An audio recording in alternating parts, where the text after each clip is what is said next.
Olá. Hoje a gente vai mergulhar num momento que é, assim, o sonho de todo concurseiro. O nome na lista de aprovados, ali publicado no Diário Oficial. A comemoração é imensa, a família toda festeja. Mas, bom, aí vem a pergunta. E agora? O que acontece de fato entre essa euforia da aprovação e o primeiro dia de trabalho? Pois é, essa é uma fase que mistura a alegria da conquista com uma boa dose de ansiedade, né? E essa ansiedade toda vem de um caminho que parece um labirinto burocrático, mas que, na verdade, é a fundação de toda a vida funcional daquela pessoa. Exatamente. E para desvendar esse caminho, a gente vai usar como nosso mapa uma lei que é um exemplo clássico do que se encontra Brasil afora. É o Regime Jurídico dos Servidores de Carlos Barbosa, a Lei 682 de 1990. A nossa missão aqui é detalhar para quem estuda para concursos cada etapa dessa jornada, focando nos artigos 12 a 19. Vamos decifrar o que é nomeação, posse e exercício, e por que cada um desses passos importam tanto. E o que é fascinante aqui é que esses artigos, que à primeira vista parecem só um conjunto de regras, de prazos, eles são, na verdade, a formalização do contrato entre o cidadão e o Estado. Cada termo ali tem um peso jurídico enorme e define os primeiros direitos e deveres. Não é à toa que as bancas de concurso adoram explorar os detalhes desses artigos, porque é aqui que a teoria do direito administrativo vira prática, sabe? Perfeito. Então, vamos começar pelo primeiro ato oficial, o que dá início a tudo. A nomeação tratada no artigo 12. A lei já começa fazendo uma distinção importante. A nomeação pode ser em comissão ou em caráter efetivo. Para quem está na batalha dos estudos, essa diferença é o dia e a noite, não é? Nossa, é a diferença entre um castelo de cartas e uma fundação de concreto. A nomeação em comissão é para aqueles cargos de confiança, né? Direção, chefia, assessoramento. São os chamados cargos de livre nomeação e exoneração. O gestor público nomeia quem ele quer e pode exonerar a qualquer momento sem justificativa. Não precisa de concurso e, o mais importante, não gera estabilidade. É um vínculo precário político. Sei. Ou seja, é um universo completamente diferente do que o concurseiro busca. O foco total está na outra modalidade. Totalmente. O que ilumina os olhos de quem estuda é a nomeação em caráter efetivo. Essa é a consequência direta da aprovação em concurso público.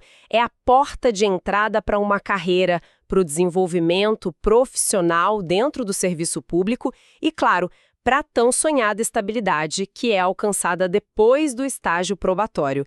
É o reconhecimento do mérito, né? E falando em mérito, o artigo seguinte, o 13, parece querer gritar isso aos quatro ventos.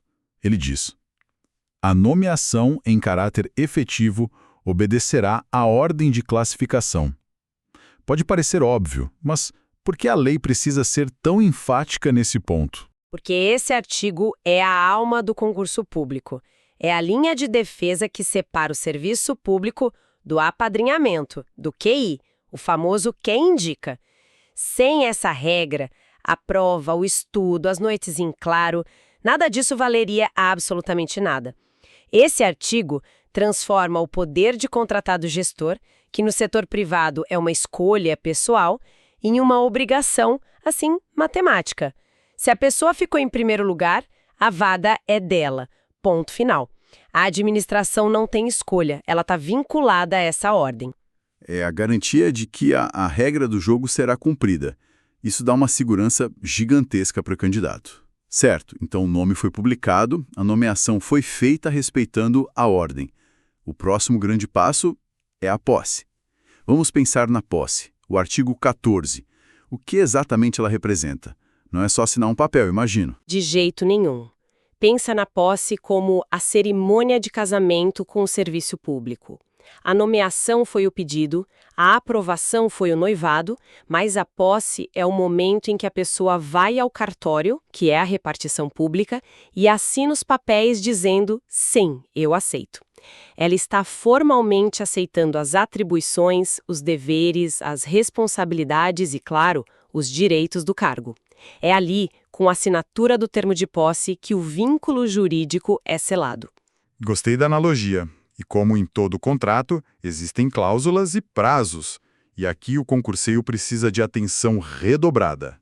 O prazo para posse, no parágrafo 1º do artigo 14, já mudou bastante ao longo do tempo.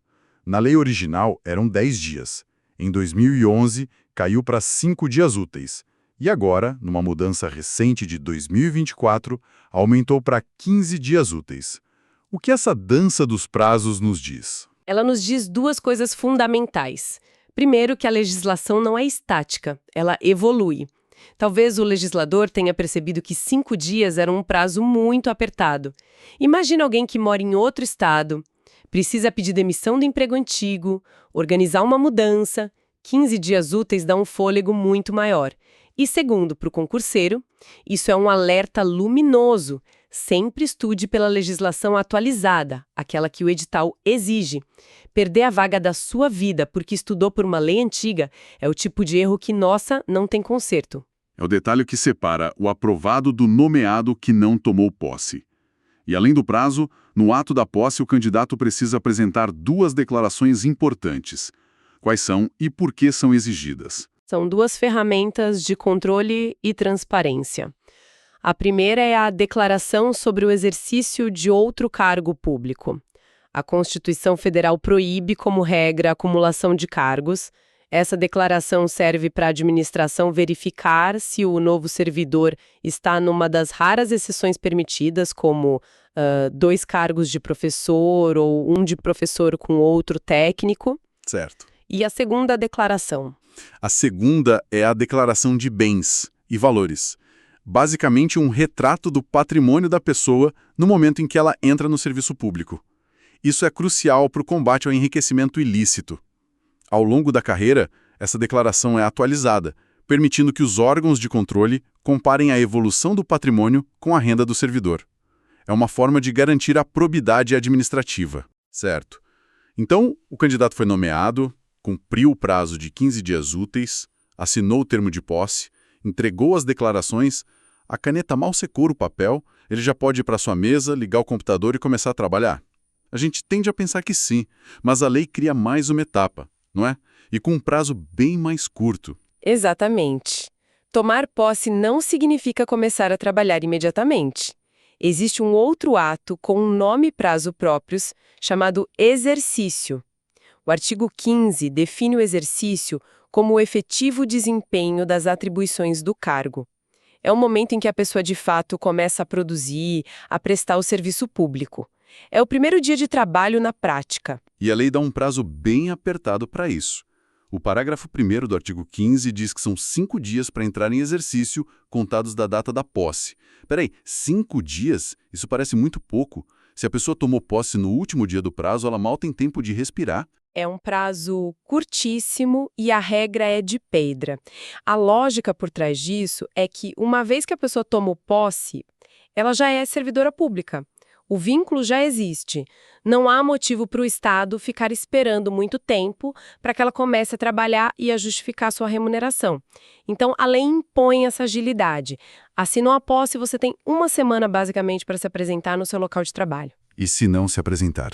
Aí vem a parte que eu chamei de fatal na nossa conversa. E que está no parágrafo 2º do artigo 15. Ele diz: será tornado sem efeito o ato de nomeação se não ocorrer a posse e o exercício nos prazos legais. Isso é brutal. Drástica possível. E aqui é onde a gente conecta tudo. Aquele sonho que começou com a nomeação pode virar pó por 2 motivos. Se a pessoa perder o prazo de 15 dias úteis para a posse, ou se depois de tomar posse ela perder o prazo de 5 dias para o exercício. O resultado é o mesmo.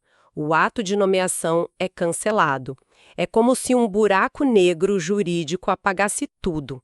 A pessoa volta a ser só um candidato aprovado, mas sem direito à vaga, que vai passar para o próximo da lista. Que pressão! É um lembrete de que a aprovação num concurso não é o fim da linha, mas o começo de uma série de responsabilidades e prazos rígidos. A lei ainda traz outros detalhes sobre exercício nos artigos 16, 17 e 18, que são importantes para a vida funcional, certo? Sim, são regras que organizam a carreira. O artigo 17, por exemplo, é muito importante. Ele diz que uma promoção não interrompe o exercício. Isso garante que o tempo de serviço continue contando sem quebras, o que afeta férias, aposentadoria, tudo. O artigo 18, por sua vez, determina que tudo isso seja registrado no assentamento individual, que é como se fosse a certidão de nascimento e o histórico escolar do servidor, tudo num lugar só. Agora, vamos ao artigo 19, que tem um detalhe que pode pegar muito concurseiro de surpresa. A exigência de caução em garantia. O que é isso e quem precisa se preocupar com ele? A caução é, em termos simples, um seguro para os cofres públicos. Ela é exigida apenas para aqueles servidores que vão lidar diretamente com dinheiro, bens ou valores públicos. Pensa no tesoureiro do município, no responsável pelo almoxarifado. São funções em que um erro ou um ato de má-fé pode causar um prejuízo financeiro direto ao erário. A caução é uma garantia de que, se isso acontecer, haverá de onde tirar o dinheiro para cobrir o rombo. E como funciona essa garantia na prática? A pessoa tem que tirar dinheiro do bolso? Existem algumas modalidades. A lei permite um depósito em dinheiro, oferecer um imóvel como garantia, usar títulos da dívida pública, ou a forma mais comum hoje em dia, contratar um seguro fidelidade funcional. Nesse caso, o servidor contrata uma apólice de seguro e o valor do prêmio é descontado mensalmente do seu salário. É uma forma de diluir o custo e viabilizar a garantia. Entendi. Mas aqui vem um ponto que me parece crucial no parágrafo 4º desse artigo. Ele deixa claro que, mesmo que a caução cubra o prejuízo, o servidor não está livre de outras responsabilidades. Isso é fundamental, não é? É o ponto mais importante de todos sobre a caução. E é uma pegadinha clássica. O candidato pode pensar, se tenho seguro, eu estou protegido. Errado. A caução protege o dinheiro público. Ela não protege o servidor de suas responsabilidades. O parágrafo 4º diz que ele ainda responderá nas esferas administrativa e criminal. Ou seja, mesmo que o seguro pague o prejuízo, ele ainda pode ser demitido após um processo disciplinar e ainda pode ser processado criminalmente e até preso, dependendo da gravidade do ato. A responsabilidade é pessoal, é intransferível. Uau! Que jornada! Recapitulando então o caminho que a gente desvendou, começa com a nomeação, o ato que reconhece o mérito, que obedece à classificação, segue para a posse, o casamento com o serviço público, cheio de prazos e declarações para garantir a transparência, e culmina no exercício, o início do trabalho de fato, também com um prazo fatal. E para alguns ainda há a responsabilidade extra da caução.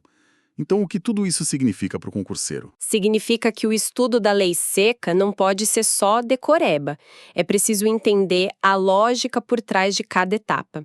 Cada prazo, cada documento exigido, cada regra. Tudo existe para proteger tanto o interesse público quanto o próprio servidor, estabelecendo as regras do jogo de forma clara.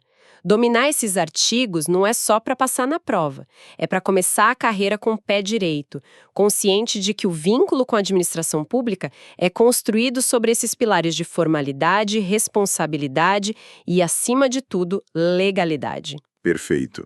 E depois de passar por todos esses rituais de entrada, a nomeação, a posse, o exercício, a jornada do servidor está só no começo. Na verdade, tudo isso é apenas o pré-requisito para o que talvez seja o maior objetivo de quem presta concurso: a estabilidade. Exatamente.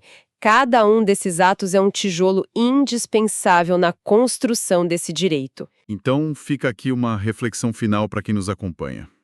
A gente costuma pensar que a busca pela estabilidade começa no primeiro dia do estágio probatório.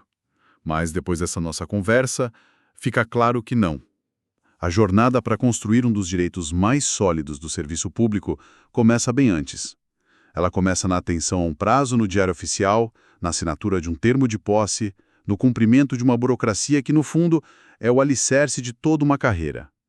Como esses atos iniciais, tão formais e, às vezes, estressantes, são, na verdade, a primeira e mais importante declaração de compromisso com o serviço público.